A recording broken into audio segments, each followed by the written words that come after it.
മൂസാ നബിയുടെ മുന്നിൽ ഒരു പെണ്ണ് വന്നിട്ട്, ഒരു സാലിഹത്തായ പെണ്ണ് വന്നിട്ട് പറഞ്ഞു, മൂസാ നബിയെ, അള്ളാഹിനോട് സംസാരിച്ച പ്രവാചകനാണല്ലോ, എനിക്ക് വേണ്ടി ദുആ ചെയ്യ്, എനിക്ക് മക്കളില്ല, ദുആ ചെയ്യണം.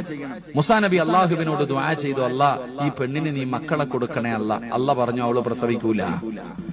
അള്ളാഹുവാണ് പറഞ്ഞത് ഇവള് പ്രസവിക്കൂല, പക്ഷെ ഇവള് ഗർഭിണിയായിരിക്കുന്നു. ആ സമയത്ത് മൂസാ നബി അലിഹിസ്സലാം അള്ളാഹുവിനോട് ചോദിച്ചു, ഉത്തര പടച്ചവന് എന്ത് പറ്റി അല്ലാഹ്? ആ സമയത്ത് ജിബ്രീൽ അലിഹിസ്സലാം പറഞ്ഞു കൊടുത്തു, മൂസാ നബിയെ, അള്ളാഹു ആ പെണ്ണ് പ്രസവിക്കാത്തവളാണെന്ന് പറഞ്ഞപ്പോഴും ആ പെണ്ണൊരു ദിക്റാ പറഞ്ഞു. അള്ളാഹു പ്രസവിക്കാത്തവളാണെന്ന് പറഞ്ഞപ്പോഴും ആ പെണ്ണ് ഒരു ദിക്റാ പറഞ്ഞ്.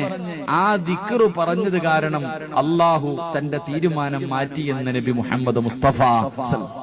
അപ്പൊ അതുകൊണ്ട് ഇൻഷാ അല്ലാഹ് മക്കളില്ലാത്തവർക്ക് പറഞ്ഞു കൊടുക്കേണ്ട ദിക്റ് യാ റഹീമു യാ അല്ലാഹ്. ഇതെന്നെ, ഏ കരുണയുള്ള അല്ലാഹ്.